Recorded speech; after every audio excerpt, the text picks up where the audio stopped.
فإذا أخذه لم يفلته. صدق نبي الله صلى الله عليه وسلم.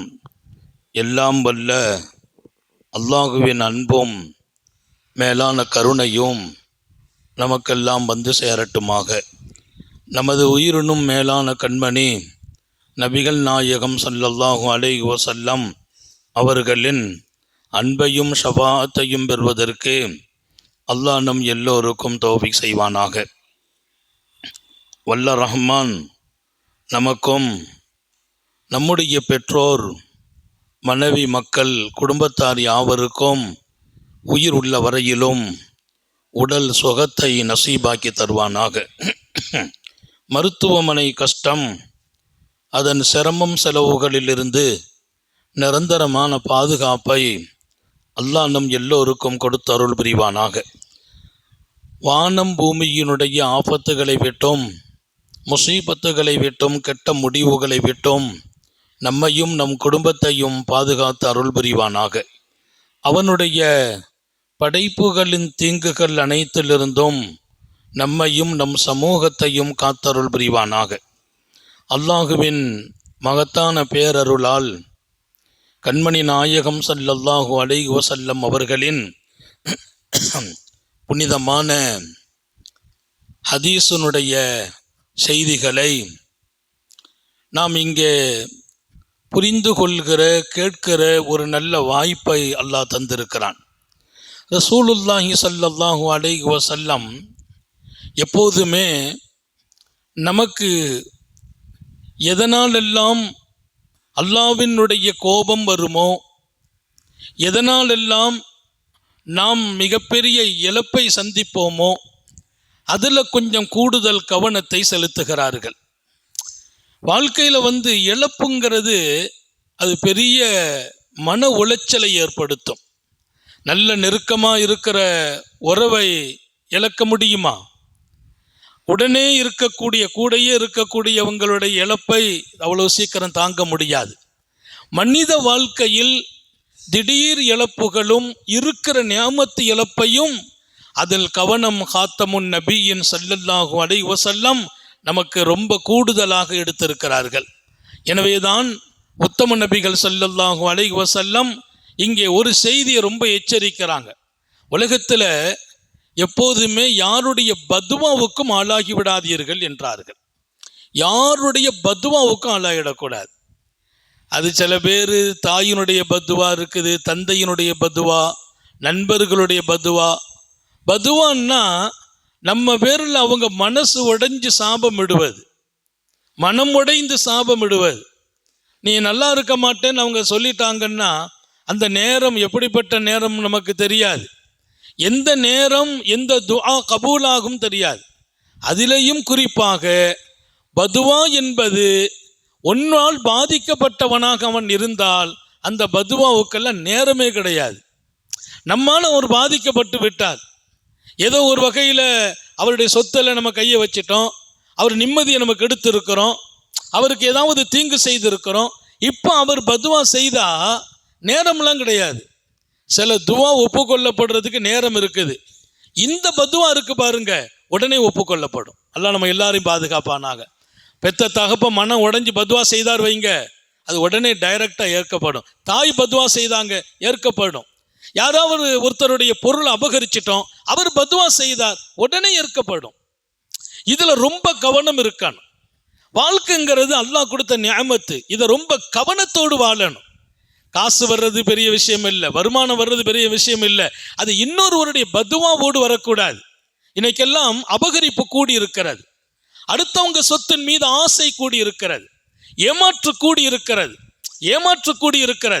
அடுத்தவருடைய சொத்தை அபகரிப்பது கூடி இருக்கிறது. இதனால் உள்ள பாதிப்பு என்ன நமக்கு தெரியாது. நம்ம என்ன நினைக்கிறோம், நம்ம ஒரு மாதிரியா அவர்களுடைய சொத்தை அபகரிச்சிட்டோம் இல்லை, அதன் பாதிப்பு அவருடைய பதுவா. அந்த பதுவா அது நின்று வேலை செய்யும் என்றார்கள். நின்று வேலை செய்யும். யாருடைய மனசையும் உடையும்படி நடந்து விடாதீர்கள். எம்பெருமான் ஸல்லல்லாஹு அலைஹி வஸல்லம் பாதிக்கப்பட்டவரின் பதுஆ அதில் அச்சம் இருக்கட்டும் என்றார்கள், கவனம் இருக்கட்டும் என்றார்கள். அதுல ரொம்ப எச்சரிக்கை என்கிறார்கள் நாயகம் ஸல்லல்லாஹு அலைஹி வஸல்லம். அது நம்ம லைஃப்பை வீணாக்கிறோம். நான் ஒரு செய்தி படித்தேன், ரொம்ப ஆச்சரியமானது. ஹதீஸில் வரும், சையதுனா சயீத் இப்னு ஸைதுங்கிற நபித்தோழர், ரொம்ப பெரிய சஹாபி, அவங்க ரொம்ப பேணுதல் உள்ள சஹாபி. இன்னும் சொல்ல போனா நபி ஸல்லல்லாஹு அலைஹி வஸல்லம் அவர்களால் பாராட்டப்பட்டவர்கள், சொர்க்கம் போகும் தகுதி பெற்ற சஹாபி. அந்த சஹாபிய ஒரு பெண்மணி என்ன பண்ணிட்டாங்க, அருவாங்கிற ஒரு பெண்மணி என்னுடைய பூமியின் குறிப்பிட்ட இடத்தை, என் நிலத்தை அவர் திருடி விட்டார்னு சொல்லிட்டாங்க. எங்க போய் சொல்றாங்க? அரசாங்கத்தில் போய் சொல்றாங்க. அன்னைக்கு அரசாங்கத்திலே அரசரின் தர்பாரில் போய் அருவா என்ற பெண்மணி சையதுனா சயீத் அவர்கள் என் பூமியை திருடிட்டாங்க, என் இடத்தை திருடி விட்டார்கள், அபகரித்து விட்டார்கள். ஆனா பெரிய விஷயம் என்னன்னா, அரசரிடத்துல நேரடியா போய் ரிப்போர்ட்டு, அரசர் அந்த சஹாபியை கூப்பிட்டு விசாரிக்க விரும்பல, மன்னர் அவங்களை கூப்பிட விட விரும்பல. ஏன்? அவங்க நபியின் சஹாபி, நபி பெருமானாரோடு இருந்தவங்க. அவங்களுக்கு தெரியாதா ஒரு அபகரிப்புக்கு எவ்வளவு பெரிய தண்டனை? சொத்தை அபகரிச்சா அதுக்கு தண்டனை அல்லாஹ் கொடுக்கிற மாதிரி எதுக்கும் கொடுக்கறது இல்லை. ஹதீஸை நீங்க பார்த்தா ஆச்சரியம். புகார் ஷரீஃப்லே வருது, ஒரு ஜான் அடுத்தவர் நிலத்தை நீ எடுத்தால் இந்த பூமி அல்ல 7 பூமி மறுமையில் உன் கழுத்தில் மாலையாக தொங்க விடப்படும் நாங்க ஸல்லல்லாஹு அலைஹி வஸல்லம். இந்த ஹதீஸ் எங்க ஒரு ஓரத்துலலாம் இல்லை, புகார் ஷரீஃப்ல இருக்கு. புகார் ஷரீஃப்ல அடுத்தவர் சொத்தில் ஒரு ஜான் எடுத்தால், இன்னைக்கெல்லாம் பார்த்தா நம்ம ஒரு சொத்தை பத்திரம் போட்டு வச்சிருக்கோம், அதே சொத்தை இன்னொருத்தர் அவர் பேர்ல போடுறார். என்ன அக்கிரமம், என்ன தைரியம்! ஈமான் இருக்கிறதா இல்லையா? அல்லாஹ்வின் அச்சம் இருக்கிறதா இல்லையா? அல்லாஹ்வுடைய அச்சம் இருக்கிறதா இல்லையா? இதன் பாதிப்பை விளங்கல்ல, வேற ஒண்ணும் இல்லை. ஏதோ ஒரு சொத்தை நம்ம எடுத்துட்டோம்னு நினைக்கிறார். இதன் பாதிப்பு ரொம்ப பயங்கரம். நபிகள் நாயகம் ஸல்லல்லாஹு அலைஹி வஸல்லம் அப்போ ஒரு ஜான் சொல்றாங்க. அங்க அந்த வாசகம் பாருங்க, யார் ஒருவர் அடுத்தவரின் நிலத்தில் ஒரு ஜான் அபகரித்தாரோ. இந்த ஹதீஸ தெரிய மாட்டாங்களா சையதுனா சயீது? அரசர்கிட்ட இந்த செய்தி போன போது ஊரே பரபரப்பா இருக்குது. ஒரு சஹாபியை போய் ரிப்போர்ட் கொடுத்துருக்கிறாங்க. அரசர் கூப்பிடல, கண்ணியன் அடிப்படையில் சந்திக்கிறாங்க. அவங்கள குற்றவாளியாக ஒரு திருட்டு பட்டத்தை ஒரு சஹாபி மேரிலை பழி சுமத்தி இருக்கிறார்கள். அந்த விசாரணைக்கு இல்லை, அரசர் சும்மா கூப்பிட விட்டாங்க. கூப்பிட்டு பேசினாங்க. அவங்க சொன்னாங்களாம், நான் நபியின் சஹாபி, பெருமானார் சொல்ல நான் கேட்டிருக்கிறேன், ஒரு ஜான் நிலத்தை அபகரிச்சா அவங்களுக்கெல்லாம் சொர்க்கமே கிடைக்காது. ஒரு ஜான் நிலத்தை அபகரித்தால் அடுத்த ஒரு சொத்தில் ஒரு ஜான் எடுத்தால் சொர்க்கம் இல்லை. எப்படி? அந்த ஹதீஸை கேட்டுவிட்டு மன்னர் ஒரு வேலையும் செய்யலை, அனுப்புகிறாங்க. அவங்க சொன்னாங்க, அரசாங்கத்துக்கு வந்துட்டேன், இனி இதனுடைய உண்மை என்னங்கிறத முடிவுக்கு கொண்டு வராமல் நான் போக விரும்பலை. நாங்கள் நபியின் சஹாபி, அவப்பேர்களோ களங்கமோ எங்கள் மீது வரக்கூடாது, இதன் உண்மை எனக்கு விளங்கணும் சொல்லிட்டு கையை தூக்கினாங்க. யா அல்லாஹ், அந்த பெண்மணி என் மீது கொடுத்த ரிப்போர்ட்டில் பொய் சொல்லி இருந்தால் அமி பசரஹா, அந்த பெண்ணின் கண்ணை பார்வை எடுத்து குருடாக்குவாயாக. குருடாக்கிரு. ஒரு சஹாபியா அப்படி பத்வா செய்வாங்க? அந்த அம்மா கண் தெரியாம போகணும். அவங்க எந்த பூமியை நான் அபகரித்ததாக சொன்னார்களோ அந்த பூமியில் குருடாக நடக்க வேண்டும். அமி பசரஹா. இது எங்கனையோ ஒரு மூலையில் வர செய்தி இல்லை, அங்கீகரிக்கப்பட்ட மிகப்பெரிய சஹாபியின் வாழ்க்கையில் நடந்த உலக வரலாற்றில் வைர வரிகளால் எழுதப்பட்ட செய்தி. அந்த அம்மாவின் கண்ணை குருடாக்குனி. அடுத்து அந்த ஏரியாவில் ஒரு கிணறு இருக்குது, அந்த ஏரியாவில் அந்த அம்மாவை அங்கதான் நீ மௌத்தாக்கணும். அந்த குருடாகி அந்த இடத்தை சுத்தி சுத்தி வந்து அங்க மௌத்த கொடுக்கணும் நீ. என் மீது அவர்கள் பொய் சொல்லி இருந்தால் அப்படின்னாங்க. சையதுனா சஅத் ரலியல்லாஹு அன்ஹு சயீத் இப்னு ஸைத் அந்த வார்த்தையை கையேந்தி கேட்குறாங்க. அரண்மனை இருக்குது, அதிகாரிகள் இருக்கிறாங்க, அரசர் இருக்கிறார், அரசருக்கெல்லாம் பயம். அப்படி கேட்ட அடுத்த நிமிடம் வெளியிலிருந்து செய்தி வருது, அருவாங்க, அந்த அம்மா பேர் அருவா, அருவாங்கிற பெண்மணி கண் தெரியாம போயிட்டாங்க. கண் தெரியல, அந்த அம்மா நடந்து வர முடியல, அரசாங்கத்தை மீண்டும் வரணும், வர முடியல. அந்த அம்மா தான் நிலத்துல கடந்து தடுமாறி கொண்டு பார்வை போயிட்டுன்னு சத்தம் போடுறாங்க. சையதுனா சயீத் ரலியல்லாஹு அன்ஹு உண்மையானவர்கள் என்று அரசாங்கம் தீர்ப்பு வழங்குது. விசாரணை இல்ல, கோர்ட்ல கொண்டு நிறுத்தல, ஒரே ஒரு பத்துவா செய்தாங்க. என்ன பத்துவா? என் மீது அவதூறு சொல்லி விட்டார்கள் அந்த பெண்மணி, நான் மாநபியின் சஹாபி, ஒரு சஹாபி திருடினார் என்பது மிக பயங்கரமான காரியம். ரசூலுல்லா உடனேயே வாழ்ந்தாங்க, ரசூல் ஸல்லல்லாஹு அலைஹி வஸல்லம் கூடவே இருந்திருக்கிறாங்க, பெருமானாரையே பின்பற்றினாங்க, அவங்களெல்லாம் திருடுறார்களா என்று உலகம் பேசும். இப்படி ஒரு பழி சொல்லை சொன்னதற்காக பதுவானா நாங்க செய்ய மாட்டோம். இங்கே உண்மையை உலகம் அறியணும். என் மீது அவதூறு சொன்னதால் நான் பாதிக்கப்பட்டுட்டேன், அந்த அம்மா எனக்கு அக்கிரமம் செய்துட்டாங்க, அந்த அம்மா குருடாகணும். அடுத்த நிமிஷம் குருடானாங்க மட்டும் இல்லை, அந்த பூமியில சுத்தி வீட்டில் பிடிச்சி கொண்டு போடுவாங்க, மீண்டும் அந்த இடத்துல வந்து நிற்பாங்களாம், வீட்டில் பிடிச்சி போடுவாங்க, அந்த இடத்துல வந்து நிற்பாங்க. ஏன்னா அவங்க சொல்லிட்டாங்க, அந்த பூமியிலேயே அந்த அம்மா சுத்திட்டே வரணும், வர்றது மட்டும் இல்லை, கடைசியா அங்கதான் மௌத்து வரணும். அந்த பூமியில் அந்த கிணத்தில் விழுந்து மௌத்தா போனாங்க,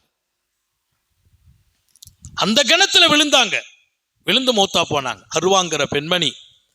இங்கே பதுவா என்பது பயங்கரம்.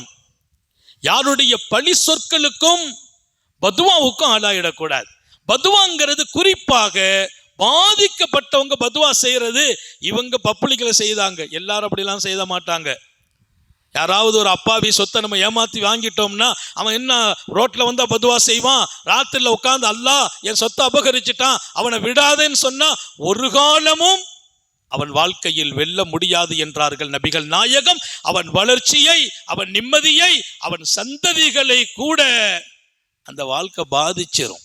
இதெல்லாம் தெரியாம இன்னைக்கு அடுத்தவங்க சொத்தை அபகரிக்கிறவங்க, ஏமாத்துறவங்க, மோசடி செய்கிறவங்க, ஏதோ தனக்கு திறமை இருக்கிற மாதிரி இதை அப்படி புரட்டி இப்படி புரட்டி கோர்ட்டுக்கு போனால் நம்ம ஜெயிச்சிடலாம். நான் கேட்பேன், இது உங்கள் எதிர்காலத்தை மாத்திரமல்ல, நிரந்தரமான சொர்க்கத்தை நீங்கள் இழக்கிற காரியம். அற்ப ஆசைகள் வேண்டாம். அடுத்தவர் பொருளில் எப்போதுமே ஆசை கொள்ளாதீர்கள், இது அநீதி.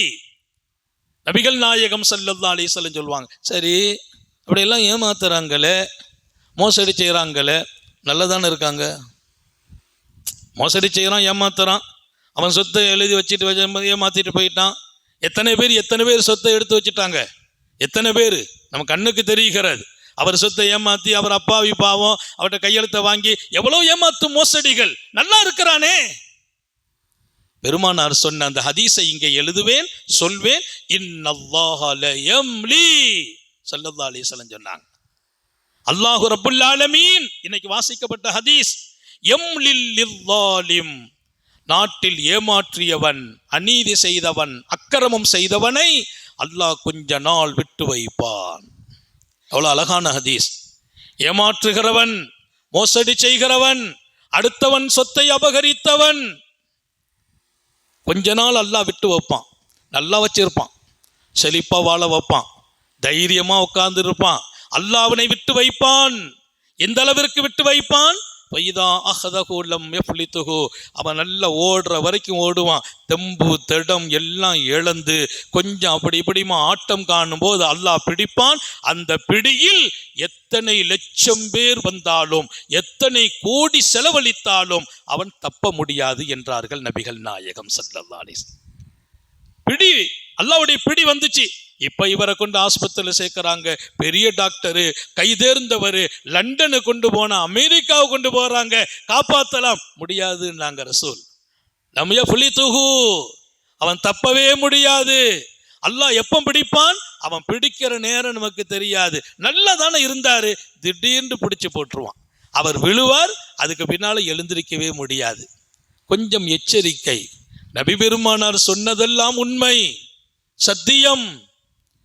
பயங்காட்டுறதுக்கெல்லாம் பேசுறது இல்லை, பெருமானார் பயங்காட்டுவதற்கு பேசுவதை விட ஆதரவாகத்தான் நிறைய பேசினாங்க. பெருமானாருடைய ஹதீஸ் எல்லாம் பார்த்தா ஆதரவா இருக்கும். அப்படி செய்யுங்க, நல்லா இருப்பீங்க, அல்லாஹ் ஒன்றும் கைவிட்ட மாட்டான், வாழ்க்கையில் ஒரு பெரிய கஷ்டம்லாம் வந்துடாது, அல்லாஹ் உங்களை எப்பவுமே கேவலப்படுத்த மாட்டான், இப்படி ஆர்வப்படுத்தும் செய்தி தான் நிறைய சொல்லியிருக்கிறாங்க. அவர்களே இவ்வளவு கடுமையாக சொல்வார்கள் என்றால் அந்த செய்தியும் நிகழ்வும் எவ்வளவு பெரியது. பெருமானாரே இந்த மனுஷனை அல்லாஹ் பிடிச்சா இவன் எங்க போனாலும் காப்பாற்றப்பட மாட்டான். டாக்டர்கிட்ட போறாரு, அங்க போறாரு, நாட்டு மருத்துக்கு போறாரு, 4 பேர்கிட்ட கையில எழுந்துற மன்னிப்பே கிடையாது, அல்லாஹ் விட மாட்டான். ஏன்? இது அநீதி. அப்ப என்ன பண்ணணும்? அந்த ஆளை போய் பாரு. எந்த ஆளை? யாரு சொத்தை ஏமாத்தின, யார்கிட்ட எடுத்த, அவனை போய் மன்னிப்பு கேட்டு அவன் சொத்தை கையில கொடு. அது வரைக்கும் இந்த நோயிலிருந்து நீ மீட்டப்பட மாட்டாய். காத்தமுன் நபியின் ஸல்லல்லாஹு அலைஹி வஸல்லம். வாழ்க்கை என்பது அழகா போயிட்டே இருக்கும். திடீர்னு சில பேர் முடங்கிடுவாங்க.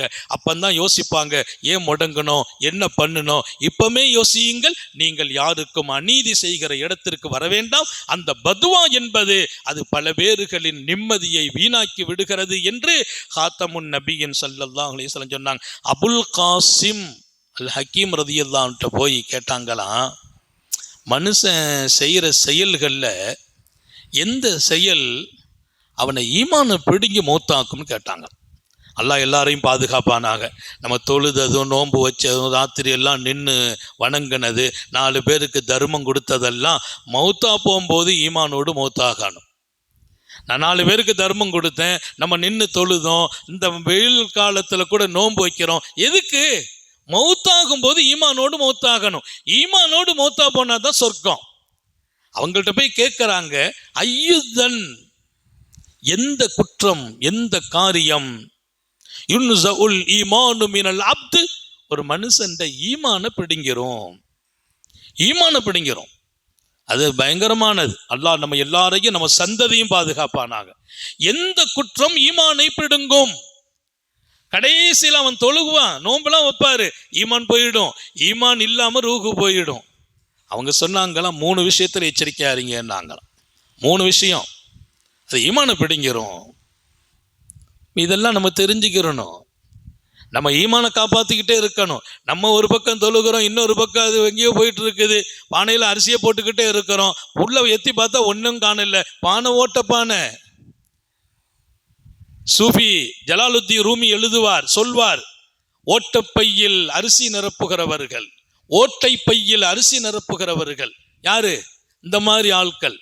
ஓட்டப்பையில கொண்டு போய் அரிசியை போட்டுக்கிட்டே இருந்தா அது கீழே போயிட்டே இருக்கும், பை நிரம்பாது.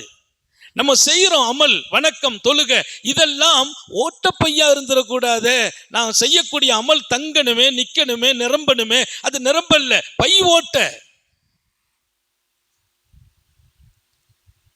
எந்த செயல்களால் ஈமானை பிடுங்கப்படும் என்று கேட்டபோது அல்லாமா அபு காசிம் அல் ஹக்கீமி ரஹ்மத்துல்லாஹி அலைஹி 3 விஷயம் ஈமானை மனுஷனுடைய வாழ்க்கையிலிருந்து பிடுங்கப்பட்டு விடும், ஈமானை பிடுங்கிவிடும், ஈமான் பிடுங்கப்படும் காரியங்கள் என்று அவங்க சொல்லிவிட்டு முதல்ல சொன்ன வார்த்தை தருக்கு ஷுக்குர் அலல் இஸ்லாம். அல்லாஹ் நமக்கு இப்படி ஒரு நியாமத்தான வாழ்க்கையை கொடுத்தானே, உபகாரம் செய்கிறானே, நல்லா வச்சிருக்கிறானே, அதை நினைச்சு அல்லாஹ்வுக்கு நன்றி சொல்லாமல், நன்றி செலுத்தாமல் வாழ்ந்து கொண்டிருக்கிறவருக்கு அந்த ஈமான் கடைசி நேரம் தங்கி இருக்காது. அல்லாஹ் எல்லாரையும் பாதுகாப்பானாங்க. நன்றி கெட்ட மனிதர்கள், முதல் விஷயம் என்ன? நன்றி கெட்ட மனிதர்கள். வாழ்க்கையில நன்றியே இருக்காது, என்ன பண்ணாலும் நன்றி இருக்காது. இறைவனை மறந்து வாழ்றது. இன்னைக்கு எவ்வளவு பேர், இன்னும் பள்ளிவாசலை எட்டி பார்க்காத மக்கள் எவ்வளவு பேர் இருக்கிறாங்க. ரமலான் அவங்களுக்கெல்லாம் ரமலான் நாட்டே இல்லை. நோன்பு ஆரம்பம், நான் நோன்பு, நீங்க நோன்பு, ஆனா அவங்க நோன்புலாம் இல்லை. அவங்க வாட்டில் எப்போது மாதிரி சுத்துறாங்க, போறாங்க, சாப்பிட்றாங்க, நடக்கிறாங்க, படுக்கிறாங்க. அவங்க எல்லாம் எப்படி? அல்லாஹ் கொடுத்த இந்த வாழ்க்கையில் நன்றி இல்லாமல் போகுமா? இதன் முடிவு ஈமான் பிடுங்கப்படும். அல்லாஹ் உங்களையும் என்னையும் பாதுகாப்பானாக. நன்றி இல்லாத வாழ்க்கைங்கிறது ரொம்ப டேஞ்சர். குறிப்பாக அல்லாஹ் நமக்கு கொடுத்த இந்த ஈமானுக்காக, இஸ்லாத்திற்காக நான் நன்றியோடு வாழ வேண்டும். நன்றி அல்லாஹ் கொடுத்த கிஃப்ட். காத்தமுன் நபியின் ஸல்லல்லாஹு அலைஹி வஸல்லம் நன்றி உள்ள மக்களாக நீங்கள் வாழ்வது என்பது அவன் தேர்ந்தெடுத்த பாக்கியம்ங்கிறாங்க. அல்லாஹ் குர்ஆன்ல சொல்றான், நீ நன்றியோடு வாழு, நான் உன்னை கைவிட மாட்டேன், என்ன பண்ணுவேன், இன்னும் நிரம்ப கொடுப்பேங்கிறான். அல்லாஹ் எல்லாருக்கும் தௌஃபீக் செய்வானா. லா அஸீதன்னகும், உங்களுக்கு இன்னும் நிரம்ப கொடுப்பேன். எல்லாருக்கும் சொல்றேன், எனக்கு எல்லாம் இருந்தேன், இப்போ கொஞ்சம் டம்மா இருக்குது, இப்போ டஃப்பா இருக்குது, வியாபாரம் இப்போ கொஞ்சம் டல்லா இருக்குது, அப்படிலாம் ஆகிறது இல்லை. அப்படி ஆகுதுன்னா அல்லாஹ்வுடைய வாசகம் பொய்யா போயிடும். எது, நீ நன்றி செலுத்தினால் நான் அதிகப்படுத்துவேன்னு சொல்லியிருக்கான். அப்போ ஏன் குறைஞ்சிச்சு, ஏதோ நான் தப்பு பண்ணுறேன்னு அர்த்தம். வியாபாரம் நல்ல பிஸியான ஒன்று, தொழுகை விடுறது, நோன்பை விடுறது, இபாதத்தை விடுறது, தர்மத்தை விடுறது, நான் கொடுத்த தர்மத்தை ஸ்டாப் பண்ணேன், நான் தொழுத தொழுகையை நிறுத்தினேன், நான் செய்த நல்ல காரியத்தை நிறுத்தினேன். அல்லாஹ் சொல்கிறான், நான் உன்னை டஃப்பாக ஆக்கிடுவேன், டல்லாக்கிடுவேன். தொழில் ஏன் டல்லா போகுது, நல்ல போன தொழில் டல்லாகுதா, அல்லாஹ் குறை செய்தவன், குற்றம் அவன் மீது அல்ல. அவன் வாக்களித்தான், நீ எனக்கு நன்றி செலுத்து, நான் உன்னை அதிகப்படுத்தி கொண்டே இருப்பேன். அல்லாஹ் குர்ஆன்ல சொன்னது என்னைக்கு பொய்யாகும்?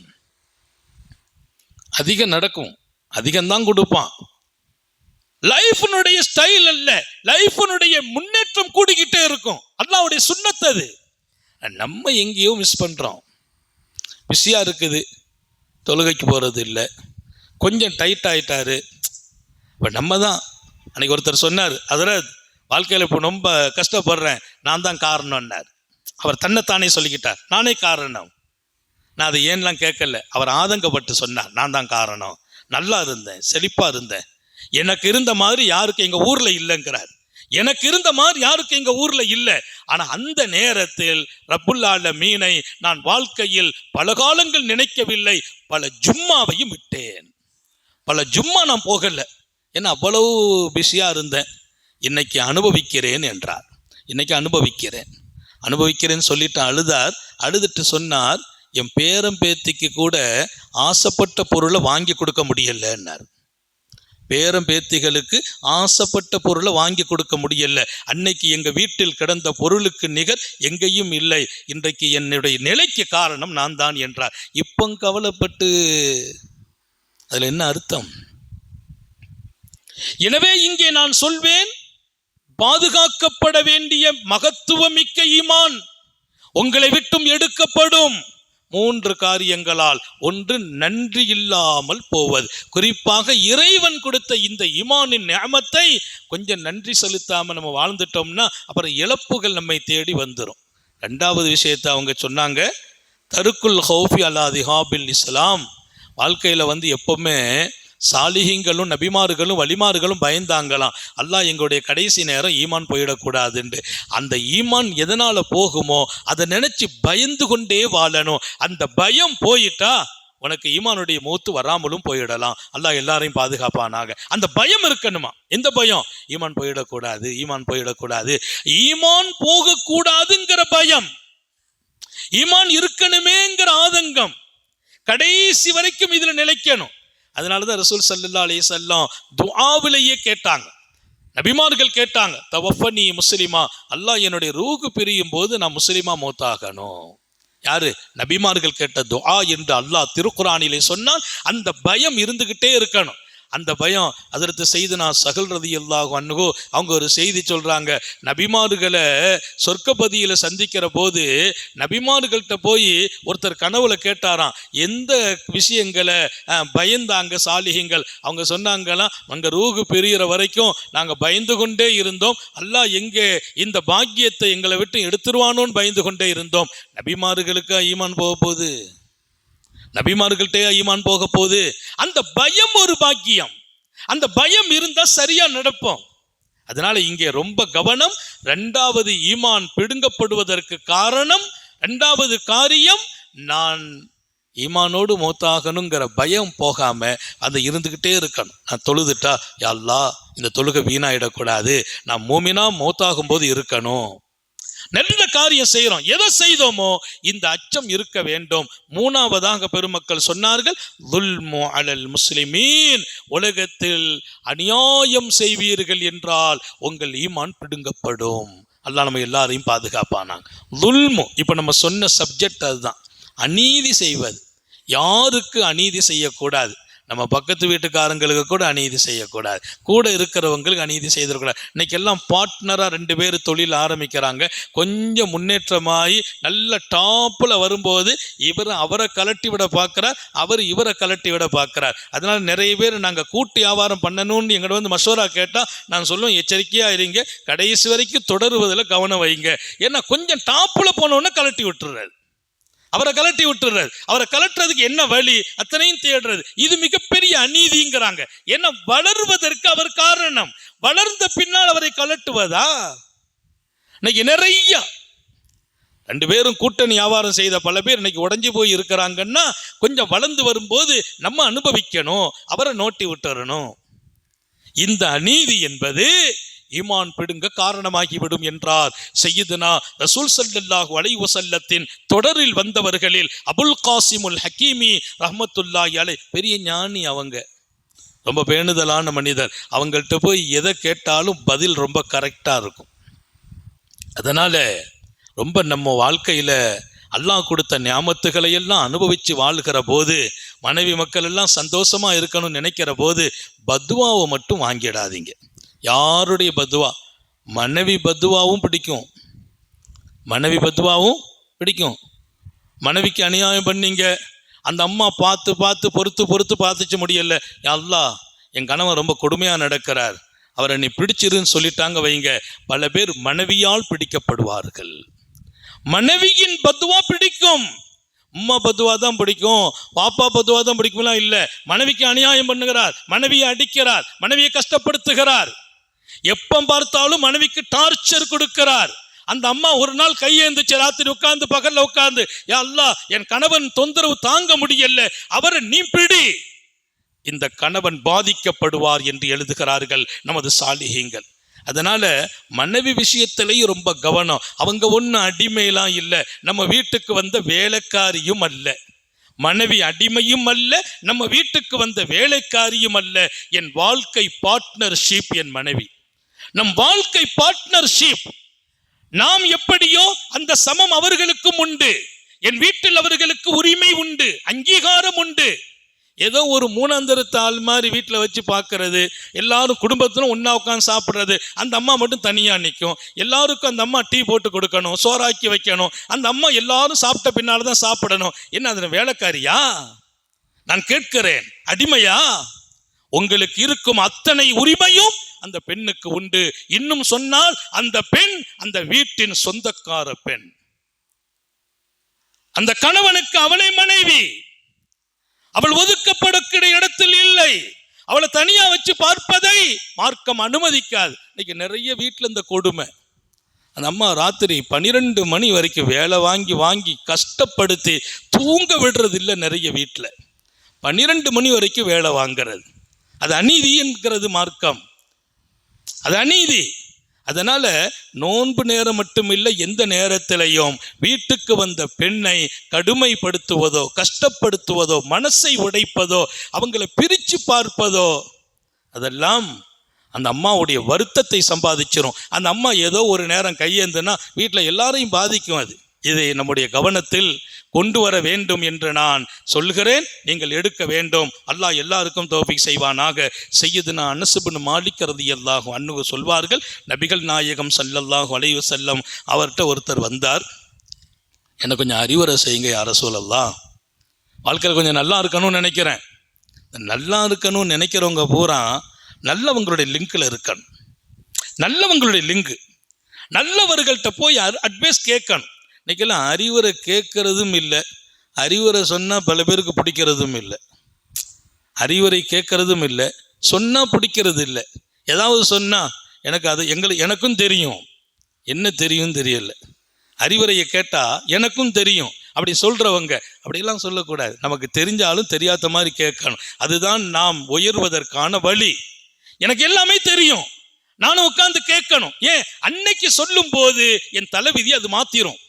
100 தடவை கேட்போம், அன்னைக்கு என் வாழ்க்கையை அது மாற்றும்.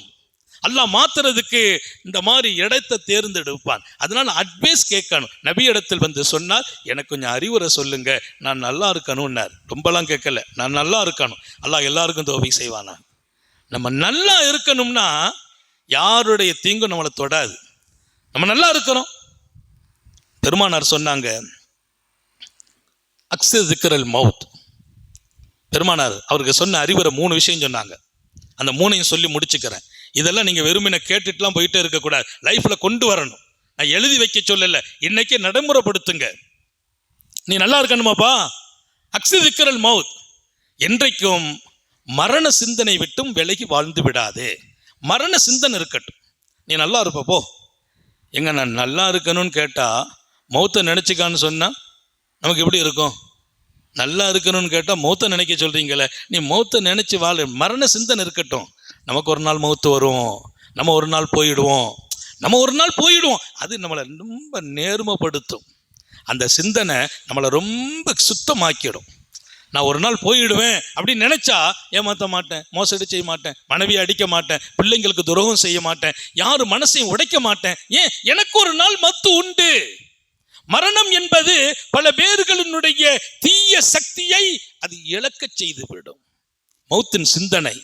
சர்க்காரை ஆலம் ஸல்லல்லாஹு அலைஹி வஸல்லம், நீ மரண சிந்தனை மட்டும் விட்டு விடாதே, நீ நல்லா இருப்பாய். அல்லாஹ் எல்லாருக்கும் தௌபீக் செய்வானாக. அதனால் எனக்கு வயசு கம்மி, நான் இப்போ போய் மௌத்தை அப்படிலாம் இல்லை. மௌத்தை நினைக்கிறதுனால மௌத்து வராது. இன்னொரு ரகசியம் தெரியுமா? அடிக்கடி மௌத்தை நினச்சா அல்லாஹ் நீண்ட ஆயுசு கொடுப்பானா.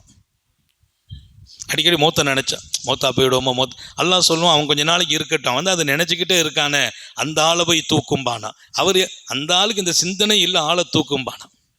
மௌத்தையே நினைக்கிறது இல்லை, அவனை தூக்கு, இவனை உட்காரவை.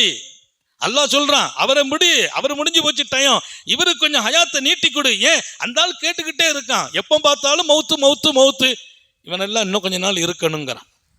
அதனால மௌத்தை நினைச்சா மௌத்தாயிட மாட்டோம். சில பேருக்கு அதை சொன்னாலே அதிர்ச்சியாக இருக்குது. மௌத்தை பற்றி பயான் செய்தாலே நாளைக்கு பாதி கூட்டம் குறைஞ்சிரும். ஹஸரத் சப்ஜெக்ட் இப்படிலாம் போயிட்டு இருக்குன்ட்டு. மௌத்தை நினைச்சா ஹயாத்து நீளும். அல்லாஹ் எல்லாருக்கும் தௌபீக் செய்வானாக. பெருமானார் சொன்னாங்க, எப்போ அங்கே வா, எங்கே இருக்கிறியோ, எங்கே போறியோ, எங்கே வரியோ, யார்கிட்ட பழகிறாயோ, மரண சிந்தனை விட்டுறாத.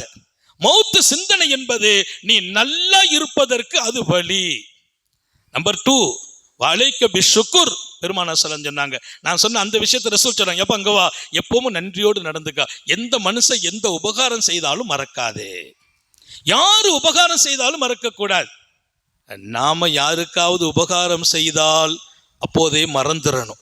நமக்கு யாராவது உபகாரம் செய்தால் ஹயாத் வரைக்கும் மறக்கக்கூடாது. நம்ம யாருக்காவது கொடுத்தோம் வைங்களேன், மறந்துடணும். நமக்கு யாராவது செய்தால் மறக்கக்கூடாது. இன்னைக்கு அப்படி மாற்றி இருக்குது.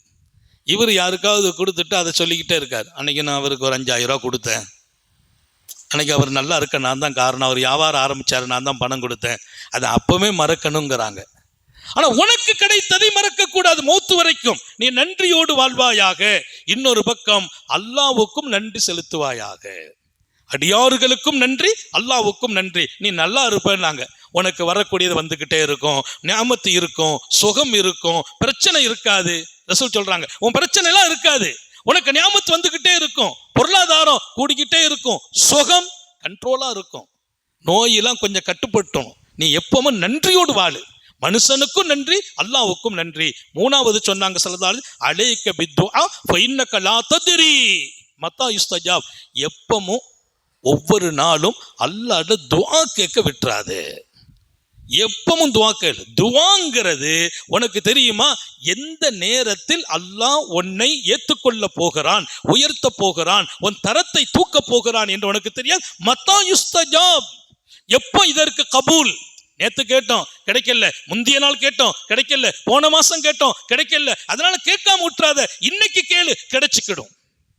அந்த வாசக ரசூல் சொல்றாங்க, மத்தா யுஸ்தஜாப், எப்போ கிடைக்கும், பதில் எப்போது உனக்கு தெரியாது, கேட்டுக்கொண்டே இரு. அப்ப தினமும் துஆ கேட்க மறந்துடாத. வீட்டுக்கு போனோம், யா அல்லாஹ் நிம்மதியை கொடு, நோயை விட்டு ஷிஃபாவாக்கு, ஆரோக்கியத்தை கொடு, சந்தோஷத்தை கொடு, எங்க வீட்டை எப்போதுமே நிம்மதி உள்ள வீடு ஆக்கிவை. கேட்டுக்கிட்டே இருங்க. என் முந்தா நாள் ஒரு செய்தி சொன்னேன். வெளியூருக்கு போற போது வீட்டில் நின்று ஆயத்துல் குர்சி ஓதிட்டு போகணுமா. வெளியூருக்கு போகிற போது நம்ம வீட்டில் நின்று ஆயத்துல் குர்சி ஓதிட்டு போகணுமா. அப்படி ஓதிட்டு போயிட்டோமா, நீ போயிட்டு வர்ற வரைக்கும் உன் வீட்டில் எந்த முசீபத்தும் வராமல், திருடர்கள் வராமல், தீங்கு நடக்காமல் அல்லாஹ் பாதுகாப்பு பொறுப்பை எடுத்துக்கொள்வான். எதை ஓதிட்டு போனா? ஆயத்துல் குர்சி. அல்லாஹு லா இலாஹா இல்லாஹுல் ஹய்யுல் கய்யூம். உங்க வீட்டில் பயணம் செய்வதற்கு முன்பு ஓது. இல்லை நான் போன தடவை ஓதுனேன், இப்படிலாம் இல்லை, வீட்டில் ஒரு சின்ன அசம்பாவிதம் நடந்துச்சு, அதல்ல விஷயம். சொன்னார்களா, செய்துட்டே இரு. அதனுடைய பவர் அதான். ஆயத்துல் குர்சி தொடர்ந்து ஓதுற நசீபு யாருக்கு கிடைக்கும்னு எழுதும்போது சித்தீக்கீங்களுக்கு கிடைக்குங்கிறாங்க. சித்தீக்கீன்கள், அபூபக்கர் சித்தீக்குடைய மர்தபா, அப்படிப்பட்டவர்கள் ஆயத்துல் குர்சியை தொடர்ந்து ஓதிக்கிட்டே இருப்பாங்க. அல்லாஹ் நம்ம எல்லாருக்கும் தௌஃபீக் செய்வானாக. எனவே எம்பெருமான் ஸல்லல்லாஹு அலைஹி வஸல்லம் நான் நல்லா இருக்கணும்னு கேட்டவருக்கு 3 அறிவுரை சொல்கிறார்கள். மரணத்தை மறந்து விடாதே, அந்த சிந்தனை இருக்கட்டும். மனிதர்களுக்கும் இறைவனுக்கும் நன்றி செலுத்தும் வாழ்க்கையை விட்டு விடாதே. 3வது, எப்போதும் துஆ கேட்டுக்கொண்டே வாழு. எந்த நேரத்தில் அல்லாஹ் உன்னை ஏற்றுக்கிடுவான், எந்த நேரத்தில் உன் துஆவுக்கு மதிப்பு கிடைக்கும், பதில் கிடைக்கும் உனக்கு தெரியாது. நீ நேற்று கேட்டிருப்ப, போன மாசம் கேட்டிருப்பாய், இன்னைக்கு அல்லாஹ் உன்னை ஏற்க இருப்பான், இன்னைக்கு கேட்காம விட்டுறாத. அப்ப துஆ நடக்கட்டும் உன் வாழ்க்கையில், நீ நல்லா இருப்பாய் என்றார்கள் நபிகள் நாயகம் ஸல்லல்லாஹு அலைஹி வஸல்லம். எல்லாம் வல்ல அல்லாஹ் எப்போதும் நம்முடைய வாழ்க்கை என்பது அழகாக இருக்கணும்.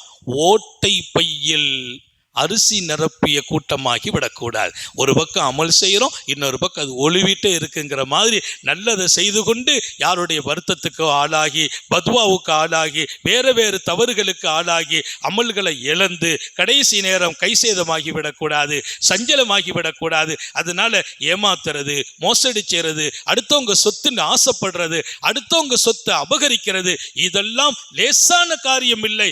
சந்ததிகளையும் அது பாதிக்குமோ என்ற பயம் இருக்கிறது. அல்லாஹ் நம்ம எல்லாரையும் பாதுகாப்பானாக. நீண்ட நெடிய நாட்கள் நோய் நொடிகள் இல்லாமல் உடல் ஆரோக்கியத்தோடு, மன நிறைவோடு, இன்பத்தோடு அல்லாஹுவை நின்று வணங்கி வழிபட்டு வாழும் நசீபையும் பாக்கியத்தையும் எல்லாம் அல்ல அல்லாஹ் உங்களுக்கும் எனக்கும், நம்மை ஈன்றெடுத்த தாய் தந்தையர்களுக்கும், நமது மனைவி மக்கள் உற்றார் உறவினர் யாவருக்கும் கொடுத்தருள் புரிவானாக.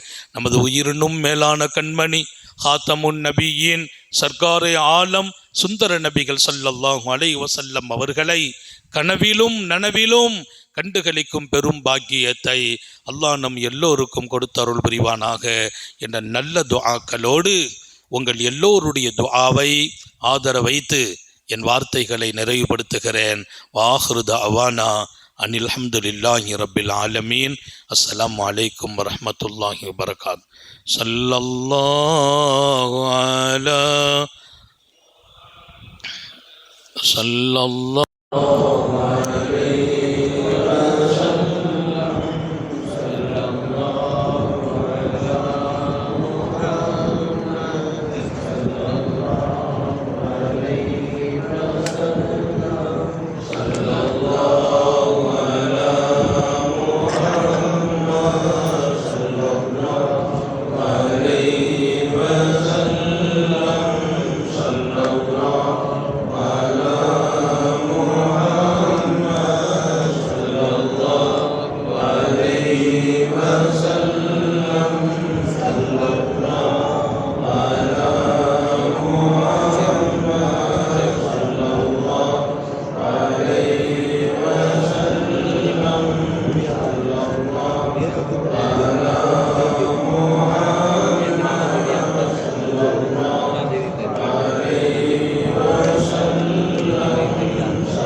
على محمد صلى الله عليه وسلم صلى الله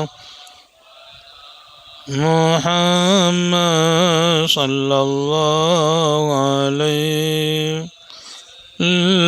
اللهم صل الله على محمد يا ربي صل